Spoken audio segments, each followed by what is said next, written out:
This is a Film Stories original podcast. Love this podcast? Support this show through the Acast supporter feature. It's up to you how much you give, and there's no regular commitment. Just hit the link in the show description to support now.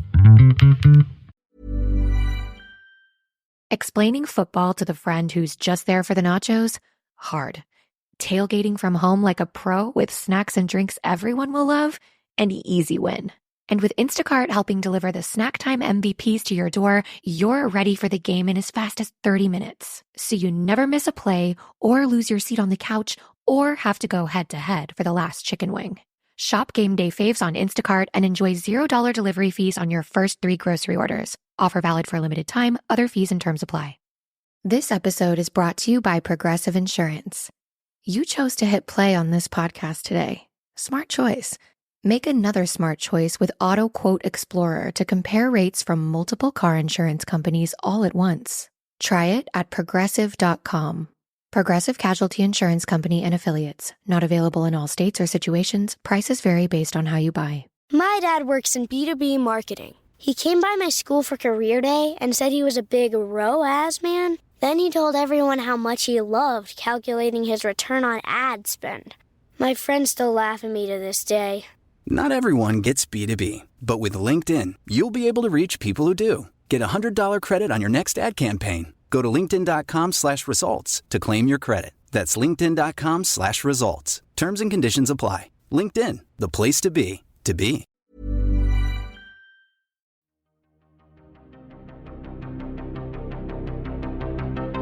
This is Writers on Film, the only podcast dedicated to books on cinema.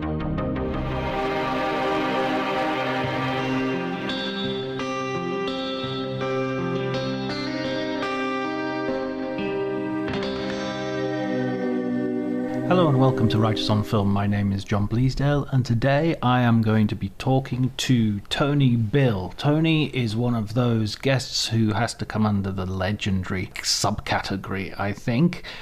He is an actor who has starred alongside Frank Sinatra, Steve McQueen and Pee Wee Herman, amongst many, many others. He's a producer who broke into the big time with his Paul Newman, Robert Redford conman drama The Sting, and he's directed a bunch of films himself, including most recently Flyboys, and he's just had a career that's just gone on and absolutely amazing.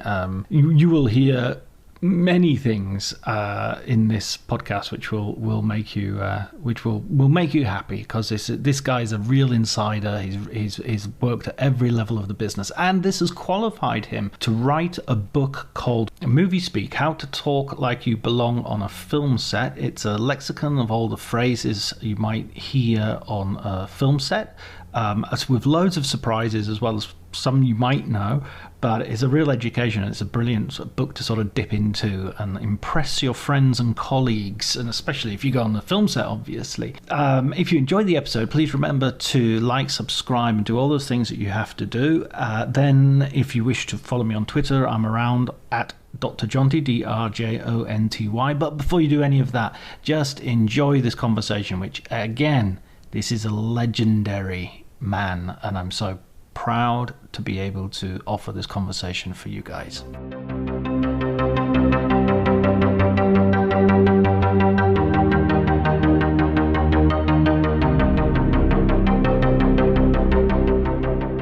My wife, Helen Bartlett, who's a producer, and we were on the set of one of the movies that we did together a long time ago, actually.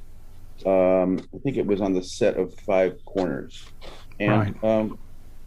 We were talking, she was asking me what a certain term meant, and I told her, and I started thinking about it, and I thought, I wonder where you can find this information, and I discovered that no one had ever written it down, that it was an oral tradition, really.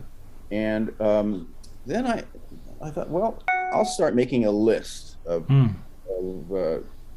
terms and see how many I know or I can find, and maybe I'll write an article. Maybe I'll just make a list of these words.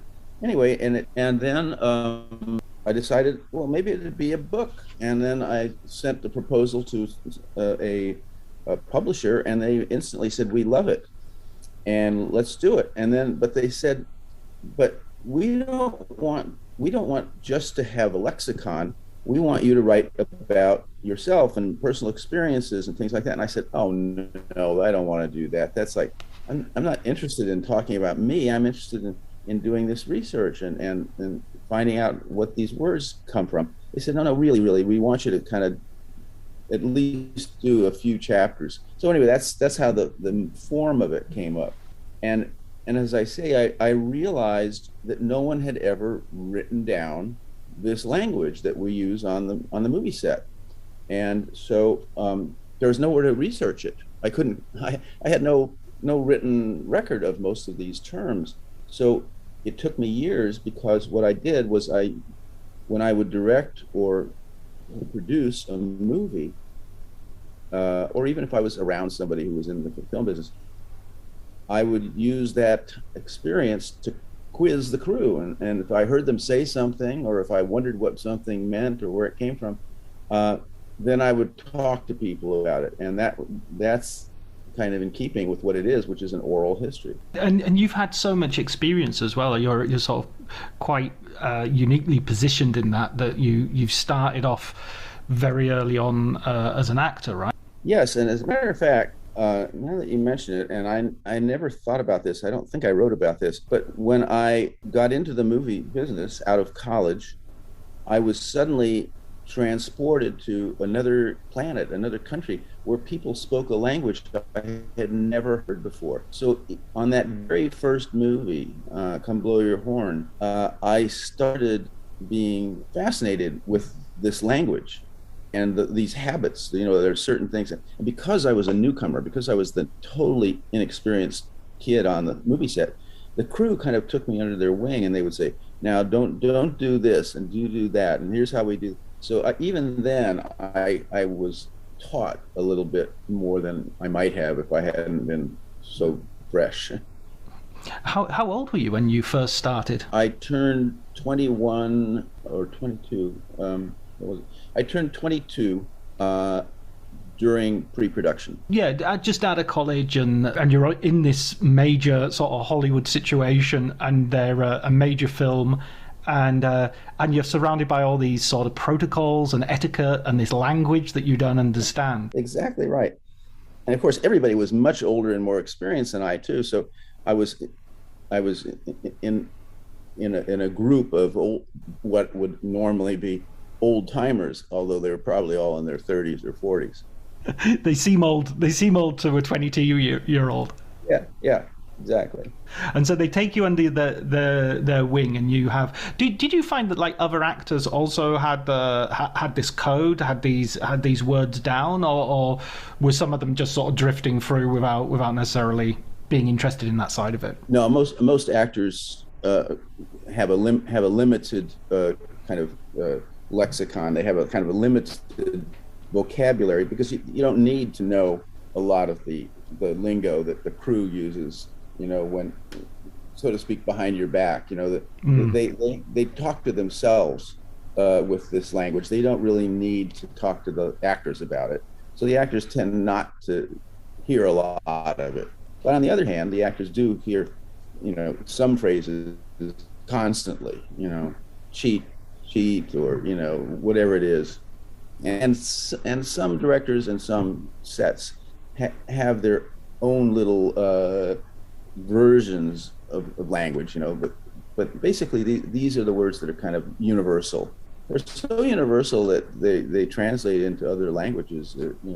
Exactly, people use them in other languages. I think you mentioned some of the phrases that actors have to be aware of, like cheat is sort of the most I imagine one of the most commonly used. Banana was a good one. That was one I didn't know. Good one. Yeah, you said banana left or banana right. Now, some of these terms are rare. They're not everybody uses them all the time. So that's why it was so hard to compile them, because it took me 10 or 12 years of being on sets and paying attention to realize that, I haven't heard that one before, or I know that one, but I haven't written it down, or where do you think it comes from, or where might it come from? And so it's very complex, just for a simple word. Some of them are very, very sort of, when you, so the banana is the sort of curved, slightly unnatural curved movement you walk in order to cover something or to approach the camera more closely, right? Exactly. Yeah, actors, the people in the audience don't realize that that film acting, it entails quite a few artificial moves or artificial situations that only make it more real when it's on film. So cheating your look, or bananaing, or whatever it is that the actor has to do to be seen doing what they're doing. Yeah, and even I love because within the language you have these cheats as well, don't you? What was the one? I forget the name now, but it was French something, and it was about how you set up a lighting. You set up the shoot with a French reverse. That's right, yeah. French reverse. Yeah, could you explain that one for our listeners? Well, let's see. I got to make sure I'm looking at it here correctly. Yeah. Well, a French reverse is when, instead of turning the camera around and shooting the other side of a scene, or basically usually of a person, you just put rearrange the furniture in the background, or the background itself. You can't rearrange the view of the ocean. But if you have a wall behind you with a painting on it, or even a person, you can just, instead of turning the whole camera around and relighting the scene from that point of view, you can just change the background. Yeah, yes, and you save a lot of time and money by doing that. Yes, you save a huge amount of time and money. I was reading about Terrence Malick filming Days of Heaven, and he would use a cheat of basically filming dialogue facing one way, and then just swap the actor and film in exactly the same direction without moving the camera. So in the finished film, it looked like they were talking to each other, standing opposite each other, but he was just using the light as best as he could because he knew he didn't have that much light. That's right. They did that movie with a lot of natural lighting, so you can't stop the sun. So when you have the sun shining where you want it, it's easier to put people in the same position rather than change the sun. I love those stories. I love that idea of just those improvised cheats, as you say. One of the other sort of types of phrase that runs all the way through the book is when a particular rule is named after a particular actor or director. So some of these, like the Clint Eastwood rule, is very specific to a problem or an idea, but then there's others like the Doris Day parking space, I think. I forgot about that. Yeah, now in these days, that's kind of an obscure term. But I heard the other day a saying, rock star parking. A parking place, you park wherever you want.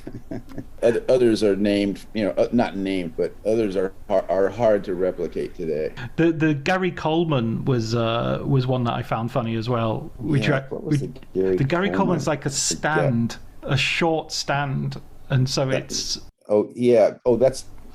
That's kind of the crew tends to invent rude slang. It usually has to do with the times and places that they're in. So I try to avoid that in the book because those are transitory. Those come in and out of fashion. People don't know what they're talking about usually.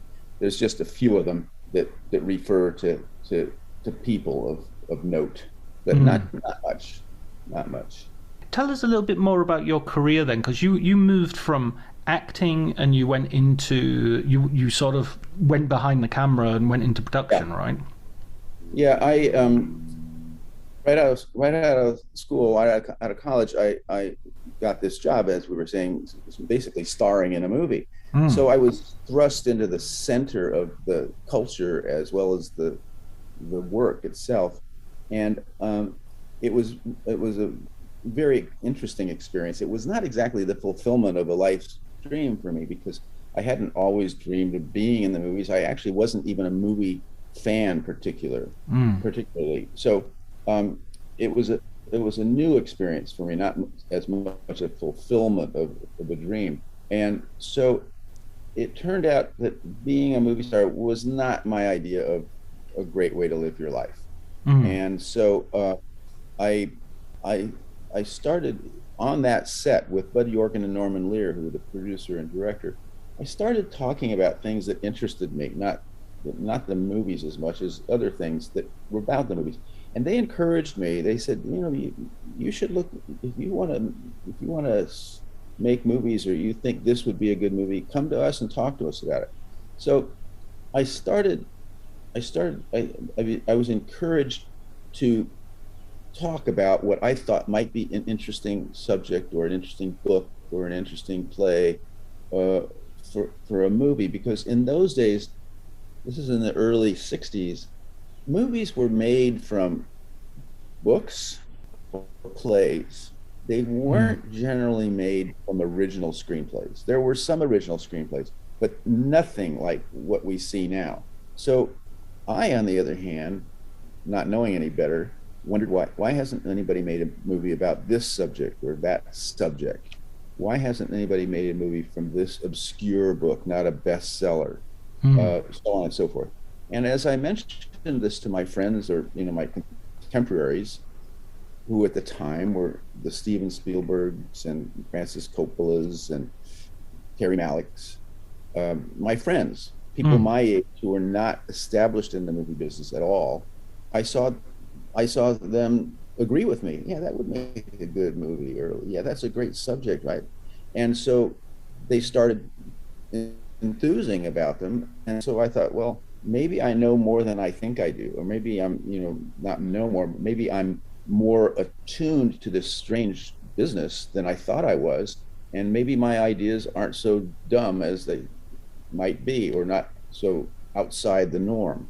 And so I thought, I'm gonna try to make a movie. I'm gonna try to indulge my tastes. So the first one I think that I undertook was I wanted to make a film about the world of big rig truck driving, the guys who drive their trucks across the country. And there's a whole subculture of language. Again, when we're talking about words, there's a whole subculture of language and habits and rules and regulations, and especially music. There's a whole world of country and Western music about truck driving. And I had met a young man who's my age, we were both in our 20s, who I liked a lot, and we shared our tastes, we shared common interests. And so I thought he'd be a great guy to write this. And his name was Terry Malick. Right. And so I went to another friend of mine who knew me and my tastes, who was a sailing friend of mine, and he had become head of the Brothers. And so I said, I'd like to hire this unknown writer to write a script about a subject that nobody's ever tackled before, which is big rig truck driving. What do you think? And here's what I want to do, and so on. And so he agreed with me. His name was John Calley, and he thought it was a good idea. And that's how my first movie got made as a producer. It was a disaster. I made the two biggest mistakes a producer can make, which is I hired the wrong director and I didn't fire him. I stuck by him. I stuck to the code of the movie business at the time, which is, a producer supports his director through thick and thin. At any rate, that was how I got my first movie made, and then that led to other equally kind of original screenplays. I haven't made movies out of books or plays, only out of original, and actually usually first-time writers. And so with that, did you regret not directing that film yourself? No, I regret not getting Terry to direct it, but he was a first-timer too. So I hired a first-time director, and I couldn't figure out how to replace him with another first-time director. So you started with Deadhead Miles, which, as you say, was a success. It didn't even get a release, right? As Paramount just sort of buried it. Not much of one. Yeah. Right. It was an offbeat movie. It was a very offbeat movie. First of all, Terry's a very offbeat writer, so that it needs special care. And secondly, the director did a terrible job, and so it didn't live up to its potential as a script. But it was the first, and I managed to survive it. Right. And so that was a stepping stone to your next. I mean, that was you sort of could continue in the business. Yeah, and it took me a long time to want to really feel like I was qualified to direct a movie too. I wasn't instantly, like many people of my generation were. I didn't feel confident enough. I didn't feel privileged enough. I didn't feel responsible enough, I guess, to say, give me millions of dollars to spend as I see fit, which is really what you're asking. When you ask to direct a movie, that's what you're asking. I mean, that's my attitude. Now, another person's attitude is, I wrote this script, I'd be the best director for it. Or, I love this subject, I'm the best director. Or, this is the story of my life, I should be directing it. I don't feel that way. I feel like you're asking somebody to give you millions of dollars, and you're the one responsible for how you spend it, no matter what kind of controls they may have. You're the one that says, one more take, or that's good enough, or like, let's shoot this in the dark. Whatever it is, all these decisions are spending other people's money the way you feel like spending it. There's a lot of responsibility, but at the same time, you've sort of you were acting in films for a good period of time, so you must have had experience as well observing directors and seeing what they did. I asked myself if I learned anything. That's why it took me so long to direct a movie. I worked with some great directors, and with some famous directors and some big movie stars, and I worked with these people, and I like to think that I learned something. I like to think that I paid attention on the set, that I got to know them, but when it comes down to it, after several years, after I think maybe 6 or 7 years of acting and of producing a bunch of movies, I said to myself, I don't think I know anything. I just, I don't feel like I know anything. And coming from a largely intense academic background, I said to myself, there's only one way to know if you've learned anything, and that's to take a test, right? That's what you do when you're in school. To find out if you've learned the curriculum, you take a test. So the test is directing a movie. So I thought, I'm gonna give myself the ultimate test if I should stay in the movie business, because I really don't feel like I belong here. I'm really not cut out to be famous. I'm not cut out to be, an actor. Being a producer is kind of waiting for somebody else to tell you they're going to make your movie. It's having the responsibility without the pleasure. I don't know. So I thought, I'm going to give myself the test and direct a movie. And if I do a good job, I'm going to stay in the movie business. If I can't do a good job, then that's a sign that I haven't learned anything. And I'm not so sure I shouldn't change businesses while I can and become an architect, for example, with something which interested me, or become something that I feel passionate about, because I just don't think I know anything. And that's how I directed my first movie. Was actually a short film, and it turned out quite well. And that was my main encouragement. And then My Bodyguard turned out very well too. So I thought, well, I guess I found something that I can do, and I can claim to know what I'm doing, even though even there you don't feel like you know what you're doing. It sounds like you're suffering from the Dunning-Kruger effect, but the opposite way around, where coming from an academic background as well, you have more awareness of what you don't know than the average person. Exactly. And so I to answer your question in a short way, I don't know what I learned from working with Francis Coppola or Sidney Pollack or Sir Carol Reed or all these people that I should have learned something from.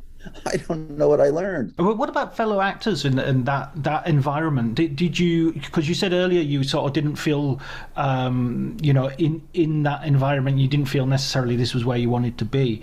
Did you get on with them, or because you were acting with like Rock Hudson, Frank Sinatra, Steve McQueen, a whole bunch of the top stars of the time. Yeah, I got along with them very well. They were all very nice to me, very kind and very generous, and I think patient with me, because I don't think I'm a very good actor. I wouldn't ever cast myself in something. So here these people had to put up with this young guy who's like minimally talented at best. So yes, they were all lovely to me. I don't think I ever had a confrontation or a argument or a put down from any of these people, and in fact I did get along with them very well. McQueen and I became really good friends. We shared passions for cars and airplanes, right? And so we had a real bond there, even though we were from such different worlds and living in different orbits. But McQueen, when I directed that first little short film called The Ransom of Red Chief, I thought it turned out pretty well. And so I optioned a script, a first-time writer, to see if that might be my first film. And I sent the script to Steve McQueen because it was very good casting for him. It was a construction worker. And so I sent him the script. He said, I really like this script. And I said, well, and here's this little short film I directed. And he calls me back and he says, that movie's really good. You're really a good director. Let's do it. So I thought, oh my God, my first directing job, I'm going to have Steve McQueen, the biggest star in the world. He wants to do it. And he was part of a company at the time, and the head of his company wouldn't let him do it. Oh, man. So much for him. So close, but so far. Yeah, that happens in my business. If I were ever to research and write another book, one of the things I would like to do is a book about original casting. Who originally wanted to do this movie but couldn't do it? Who did they want but wasn't available? Who did they want who turned them down? And how did it come to be that, you name it, Robert Redford, Paul Newman, Steve McQueen wasn't in their movie, but instead they got somebody who was even better, that you can't even imagine that movie could have been made with the person they really wanted at first. And almost every movie, I dare say, has gone through an actor or two or three that they couldn't get. Their first choice didn't work out, and they're so lucky they didn't get their first choice. Yeah, they're just sort of the Ronald Reagan in Casablanca or Frank Sinatra in Dirty Harry. Yeah, there's a long list of almost casts, and it's interesting how I tell my students often when they're talking about casting, one of the movies of my youth that as an actor that I was up for and I was aware of was Midnight Cowboy. Oh, right. So Midnight Cowboy, John Schlesinger, I met him for that movie. And every young actor in town met John Schlesinger to be in that movie. So John Schlesinger ended up wanting an actor named Michael Sarrazin, who was a contemporary of mine and a very good actor. And Michael Sarrazin was under contract to Universal. And so in those days, actors were sometimes under contract to a studio. And if you wanted an actor who was under contract to that studio, you had to make a deal with the studio to get the actor and pay the actor. And, they negotiated the deal. You paid the studio because they were already paying the actor on a weekly or monthly basis. So Universal wouldn't let Michael Sarrazin or ask too much money for Michael Sarrazin. And so John Schlesinger said, okay, well, the hell with it. I'm going to go with an unknown.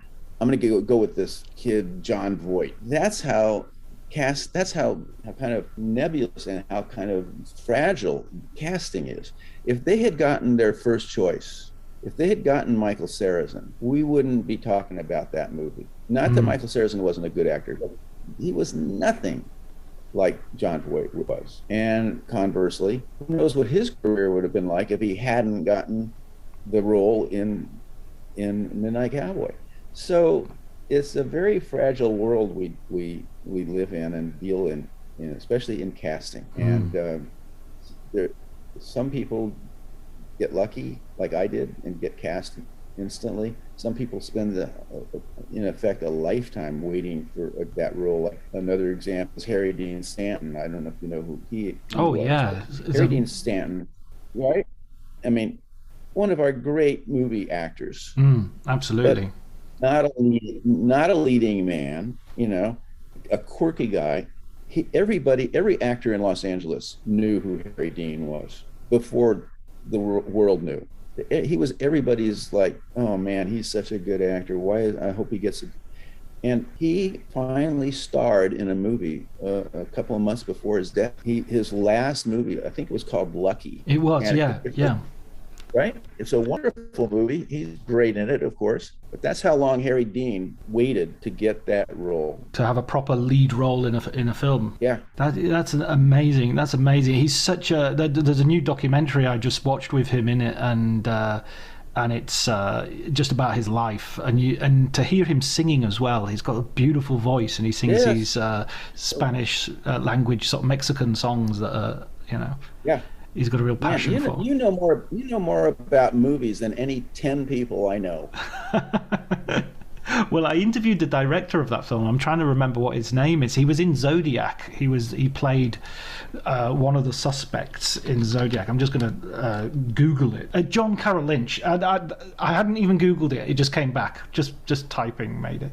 He's called John Carroll Lynch. Did a great job. And I've got a feeling it might have even been his first film as a director, because he's, as I say, he's principally an actor. That reminds me a little bit as well of watching Once Upon a Time in Hollywood, and the fact that it's set in that era, but you've got that DiCaprio character basically one or two steps down from Steve McQueen, and he could have got the Great Escape. Yeah. That movie, I have the big tip of my hat to that movie that I guess few people who are not my age and in my geography of being here and living in Hollywood. That movie so captured and so accurately captured the time and place of Hollywood in the early 60s. Most people won't realize it because they weren't around and living in Hollywood at the time. I mean, you can admire it for feeling like it captures the time, but I'm here to tell you it extraordinarily accomplished a replication of that time. So they spent a lot of time and money and trouble on that movie, doing something that only like three of us will appreciate. Did you find the behind the scenes stuff accurate as well? Yeah, I did. If I remember correctly. I saw that movie in two parts because my daughter was in the hospital that night, and I was waiting to find out if an operation worked, and I couldn't do anything. I was stuck, so I went to the movie. It took a lifetime to find the person you want to marry. Finding the perfect engagement ring is a lot easier. At BlueNile.com, you can find or design the ring you've always dreamed of, with help from Blue Nile's jewelry experts, who are on hand 24/7 to answer questions, and the ease and convenience of shopping online. For a limited time, get $50 off your purchase of $500 or more with code LISTEN at BlueNile.com. That's $50 off with code LISTEN at BlueNile.com. My dad works in B2B marketing. He came by my school for career day and said he was a big ROAS man. Then he told everyone how much he loved calculating his return on ad spend. My friends still laugh at me to this day. Not everyone gets B2B, but with LinkedIn, you'll be able to reach people who do. Get a $100 credit on your next ad campaign. Go to linkedin.com/results to claim your credit. That's linkedin.com/results. Terms and conditions apply. LinkedIn, the place to be, to be. And I waited for the phone call, and the phone call came halfway through the movie. So I only watched the movie halfway through, and then I left, and then I came back and watched the other half. You had your big break as a producer with The Sting, is that right? Well, that was the big success. After the failure of Deadhead Miles, I met a writer who had written a script called Steelyard Blues. I thought it was really talented, but really difficult to get made, and really not an obvious commercial subject. And so I set about to option Steelyard Blues and commission a movie called, which would end up being called The Sting. It didn't have a title, because I met with him. His name is David Ward. I said, David, I love this script, Steelyard Blues, but I don't know if I can possibly tackle it. But what do you want to do next? And he gave me like a 2-minute little pitch about, I want to do this movie about con men in the 20s or 30s, and it's about a young guy who whose best friend gets killed by a con man, and he decides to con the guy out of every dollar he's got. That was it. So that's how The Sting was born, and the script is a really good script, and so the script of Steelyard Blues we got it made. Actually, I didn't think we would, but we got it made. So it's Donald Sutherland, yeah, right? That's right. Yeah. Yeah, I remember that film. I saw it a few years ago, but it's quite. I mean, again, a little bit like Deadhead Miles. It's got a sort of quirky kind of anti-establishment. Jane Fonda and Donald Sutherland and Peter Boyle.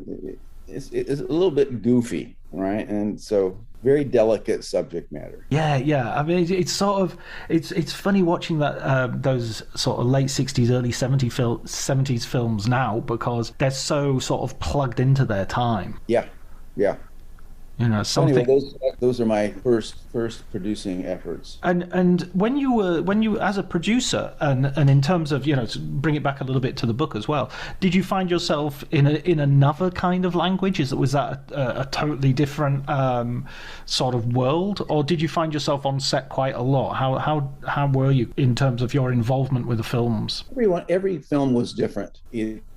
In terms of one's image of producing, on many of them, I was kind of what's it called, a first mover or something like that. I got this. My biggest accomplishment, so to speak, is finding material that's original, fresh, and in my case, almost always the first script ever written or the first script produced by its author. I'm very attracted to first timers. During the actual making of the movie, every movie was different. On Taxi Driver, which is a film that my partners and I optioned, my partner Michael Phillips was there all the time, and I wasn't. I didn't even take a producing credit on that movie. I said, I'm not comfortable with being a producer, so it's just a Bill Phillips, my last name production. Right. Their last name on each movie. I think the movie that I had the most hands-on daily, be there, argue with the director, be a real presence, was Hearts of the West, which was first time script, second time director, and as it turns out, without realizing it, kind of an autobiographical movie for me to do, because it's about a kid from the Midwest who's like totally naive, comes to Hollywood to be a writer, and stumbles upon a Western movie set, which ends up making him into a movie star. So right. And falls under the tutelage of an old timer. So it has a kind of a resonance as a tale that I relate to. But in fact, it was somebody else's script that, a young writer who'd never written a script before. And second-time director, Howard Zeef, who was a really interesting, funny... Howard came from the world of commercials, where he was the king of commercials. He was a hugely successful commercial director. But I found we had conflicting styles, if nothing else. Whereas, Howard, we got to get the way day's work done. You can't spend all day looking, casting extras, or you got to go look at locations. We got to pick the location for tomorrow, next week. So I was like the director of the director, in a sense, as a producer. So my responsibility, I felt my responsibilities, and I didn't enjoy, and I don't enjoy kind of being the boss, so to speak. But on that movie, I was the kind of the image of a producer, which is like we got to get this done. We don't have enough money for that. We don't have this. You got to go do this. We have to do this. So that's a movie that I really used my production experience on more than I needed to. And that's starring a young Jeff Bridges as well. Yeah, Jeff was great in it. In it.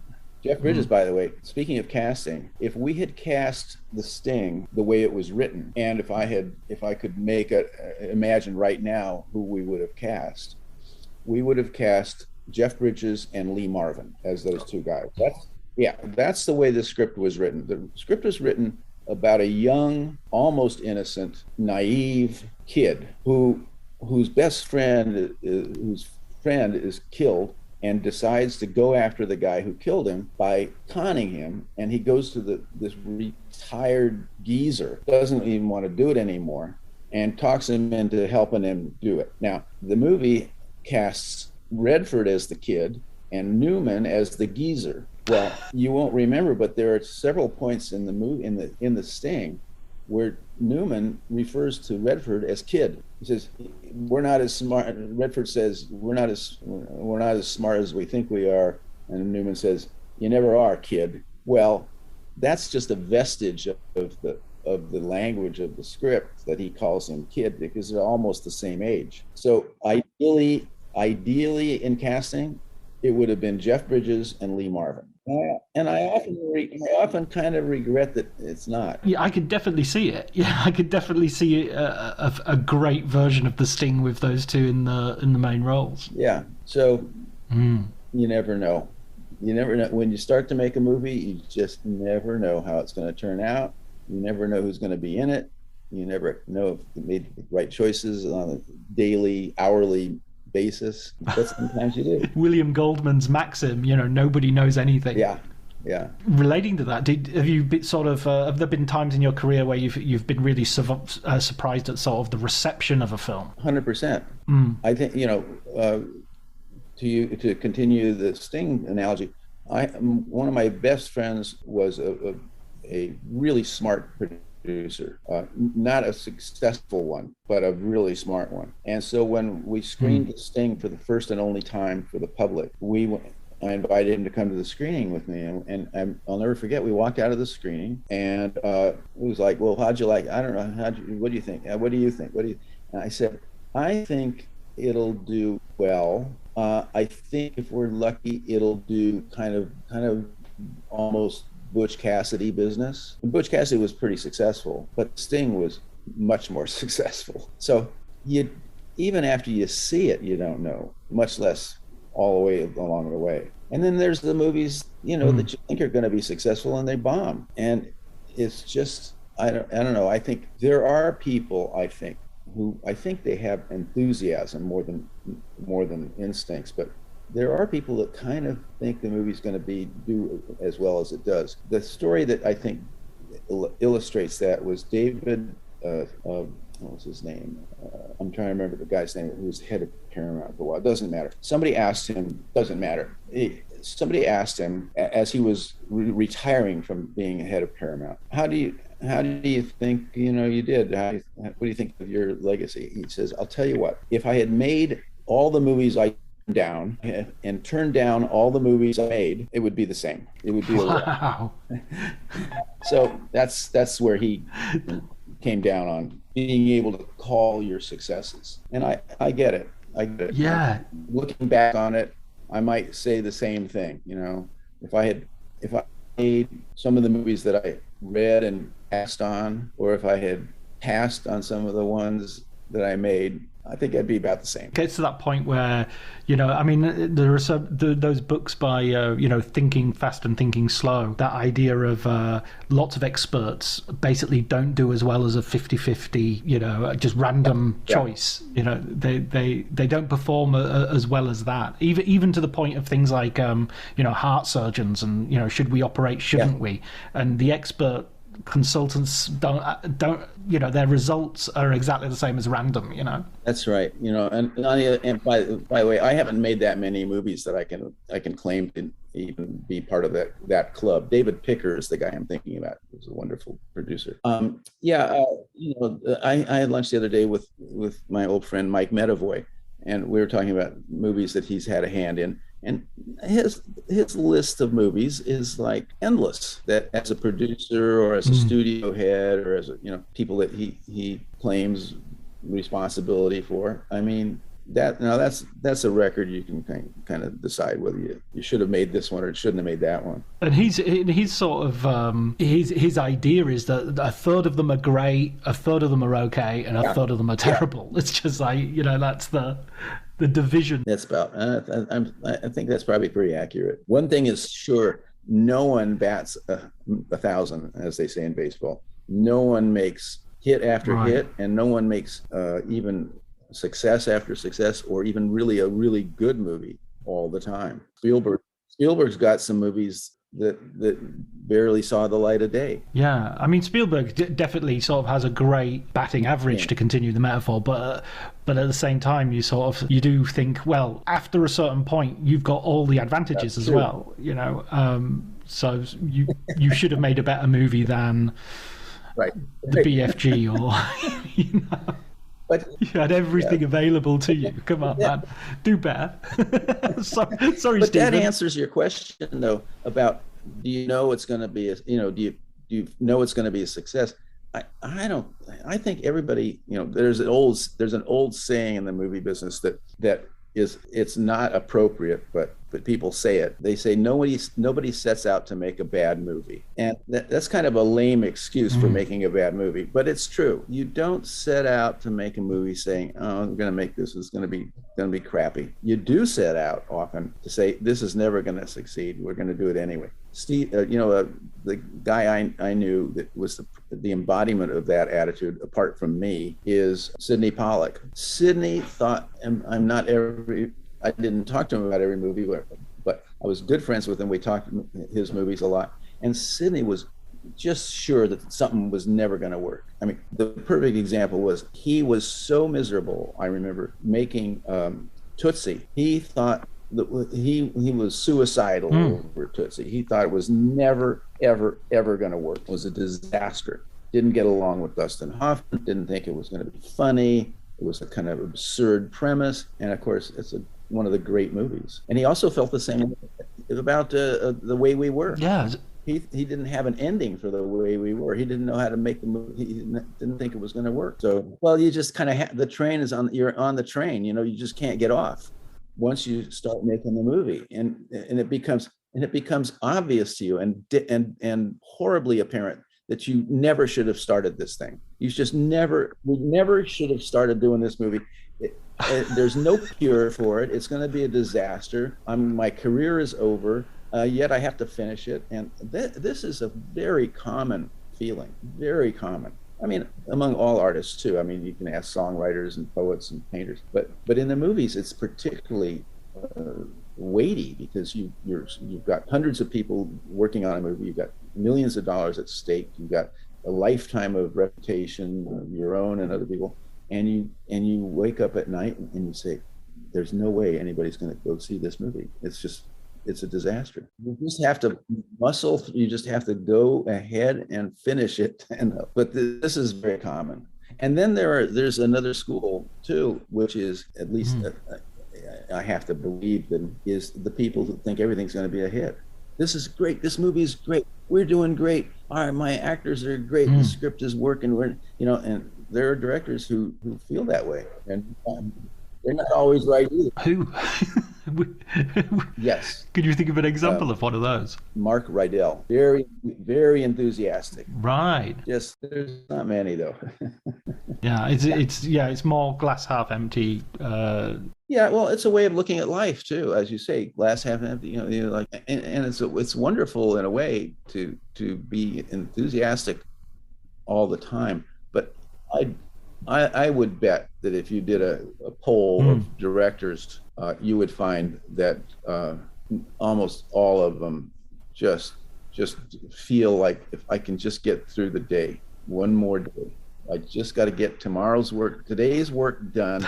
And then tomorrow's, and then we'll worry about it and we'll save it in the editing room, which is pretty true, by the way. I mean, that's how movies work. I mean, you, you spend all these days and nights in misery just physically miserable because it's so difficult getting up and going to work and doing everything and answering all the questions, doing it on doing it. And then you need to go back and put it all together in a way that makes it better than it would have been. So I think I mentioned it in the book, my experience with an actress who kept coming to work every day with she knew all her lines, and she knew what she was motivated by, and she knew what she was going to do. And I kept saying, you don't need to do that on a movie.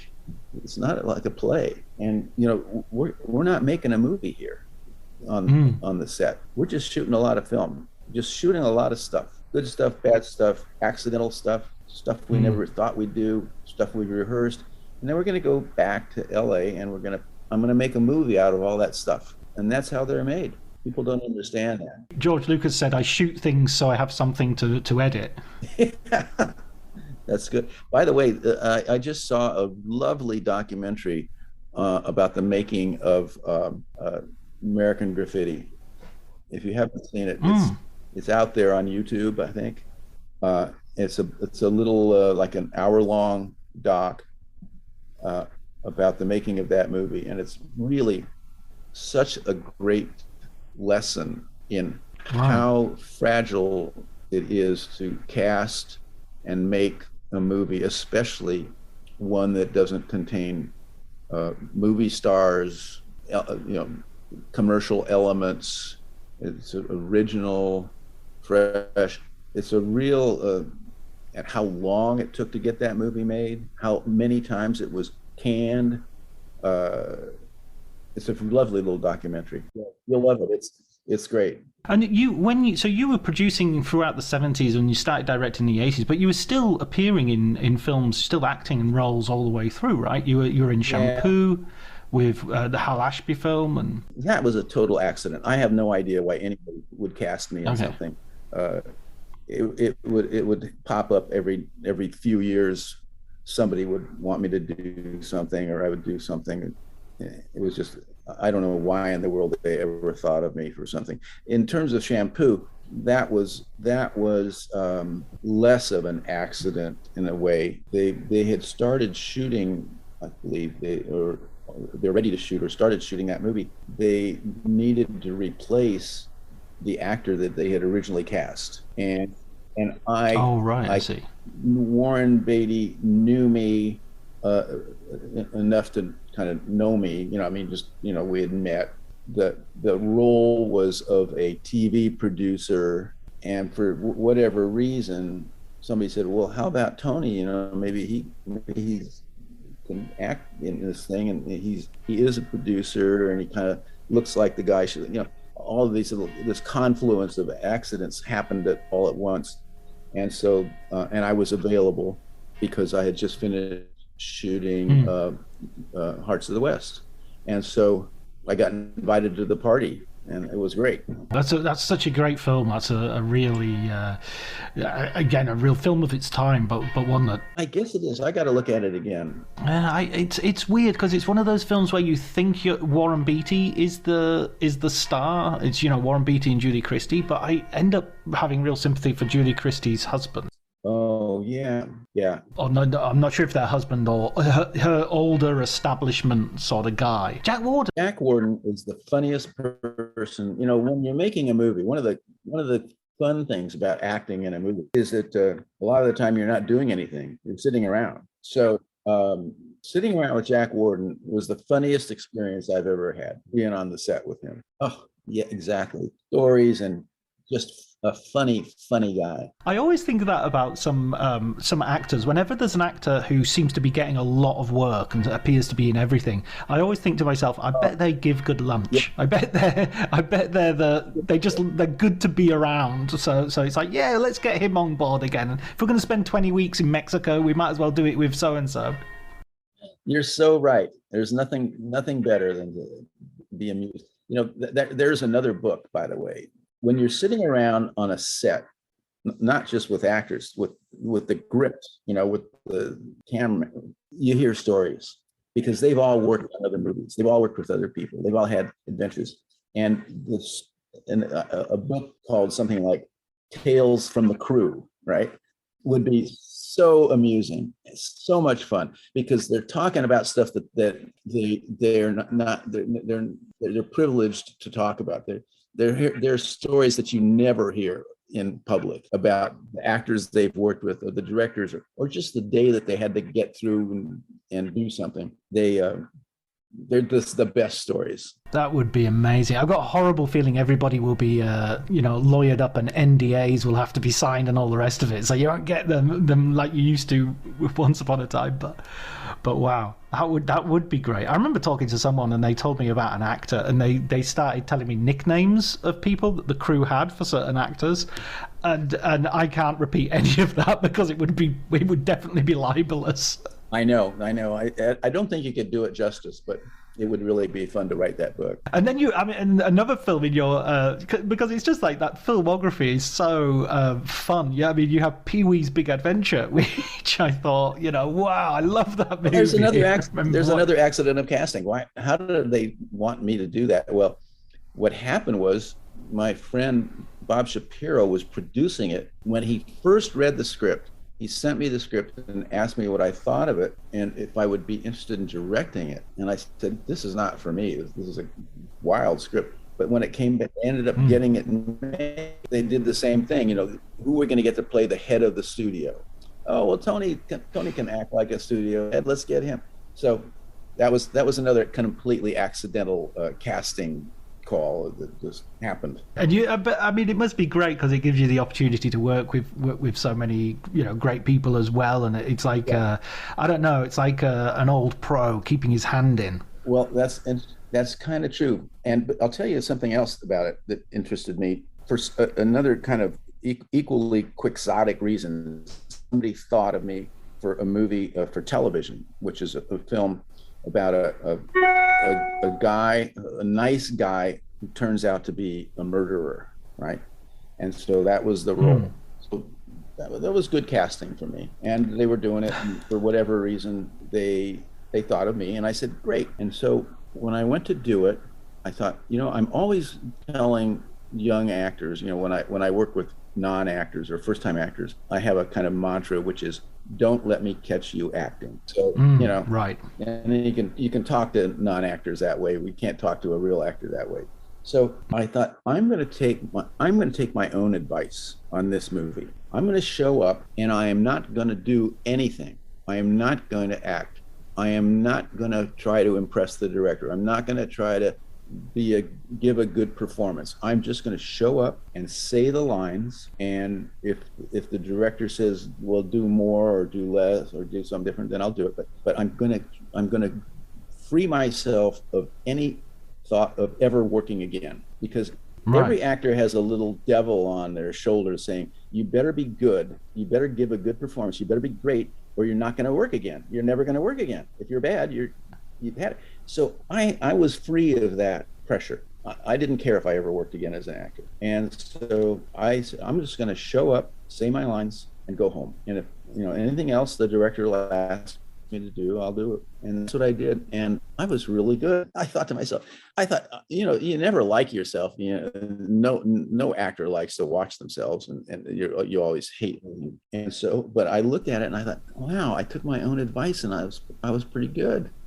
So, but to show up with that attitude, if you are an actor, a professional actor, is very difficult. That's why it's so hard to be a leading person in anything, because you have to really leave your ambition at home. You have to say, I don't care if I ever work again, because either I'm not going to do anything, or I'm going to do something that's so different or so difficult or so kind of gutsy that I'm going to risk being bad. Some of my favorite actors, I think, have that sort of that easiness that they're always being accused of underplaying stuff. It's like Robert Mitchum, I think, is amazing, and he doesn't seem to ever do anything, and yet. Well, Harry Dean Stanton is an example. My friend Ulu Grossbart is a great director. Once we were talking about Harry Dean because he was in a movie of Hulu's called what was it called, with Dustin Hoffman, Straight Time. And that's an amazing movie. That's one of Dustin Hoffman's best films. Great movie. Well, I'll tell you a second. Amazing film. That was an accident in a sense. So But Ulu said about Harry Dean Stanton, he said, he's incapable of being bad. Right. There are people like that. Our friend Sissy Spacek, who we've worked with, she can't be bad. She just, whatever she does is never bad. You can be to this or to that, but you're never bad. But Straight Time, Dustin was supposed to direct. So he kind of foundered. He kind of they started producing and started making the movie, and he just wasn't up for it. And so he called Ulu to take over. And Ulu took that movie over from Dustin because he was like Dustin's best friend. That's one of my favorite Dustin Hoffman films.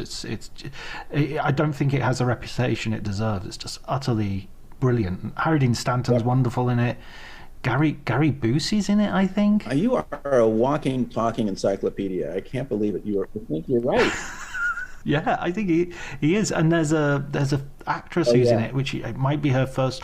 Teresa Russell is in it as well. So it's a really good movie, but how did it get made, and how did it end up with Ulu direct? I mean, it's a total accident that Ulu Grossbart is directing that movie.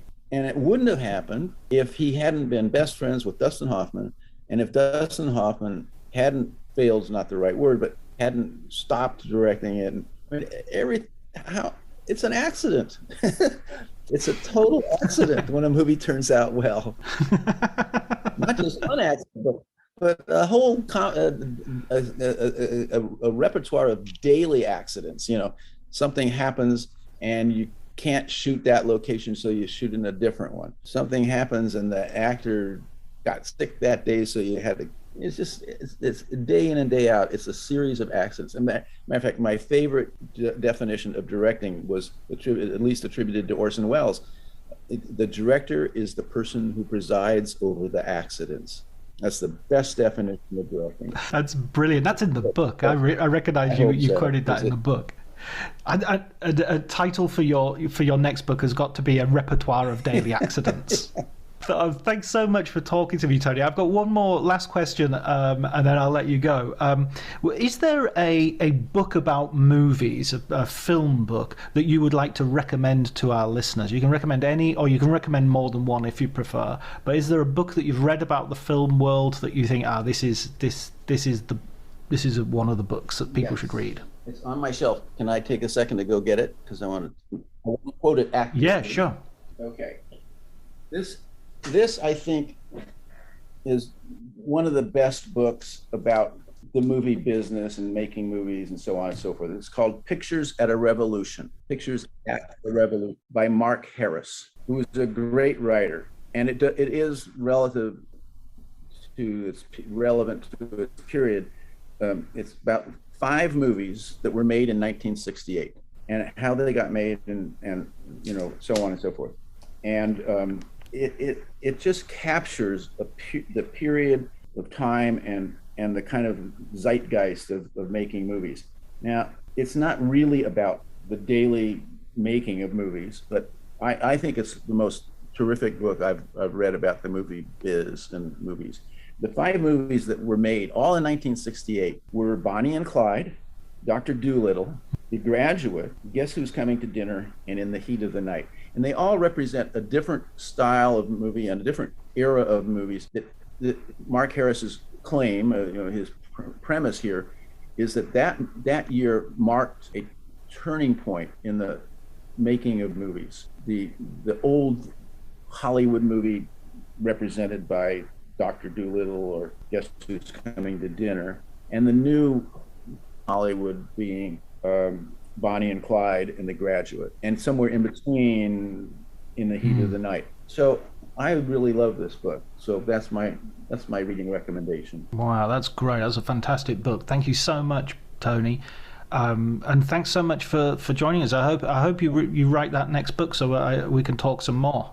Well, I'll have to live a whole other lifetime to get the material down. To write a book about Tales from the Crew. I got to start all over again.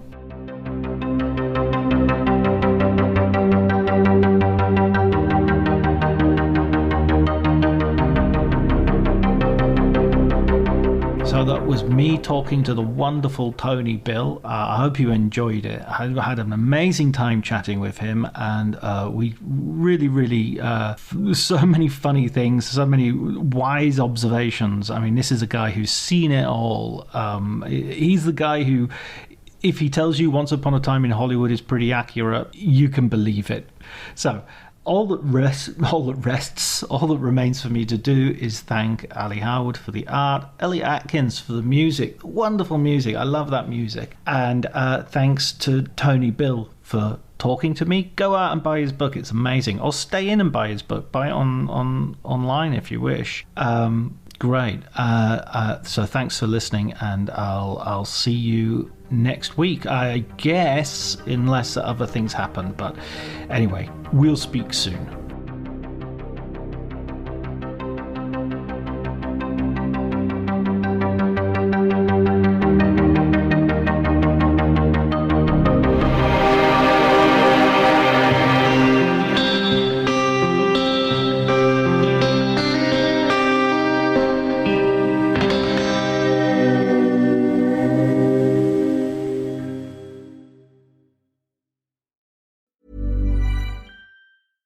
If there's one thing that my family and friends know me for, it's being an amazing gift giver.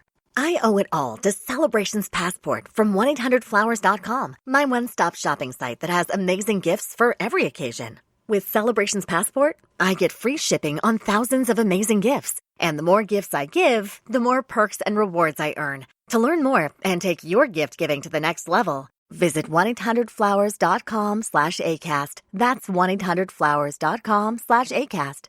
This episode is brought to you by Progressive Insurance. Do you ever think about switching insurance companies to see if you could save some cash? Progressive makes it easy to see if you could save when you bundle your home and auto policies. Try it at Progressive.com. Progressive Casualty Insurance Company and Affiliates. Potential savings will vary, not available in all states. My dad works in B2B marketing. He came by my school for career day and said he was a big ROAS man. Then he told everyone how much he loved calculating his return on ad spend. My friends still laugh at me to this day. Not everyone gets B2B, but with LinkedIn, you'll be able to reach people who do. Get a $100 credit on your next ad campaign. Go to linkedin.com/results to claim your credit. That's linkedin.com/results. Terms and conditions apply. LinkedIn, the place to be, to be.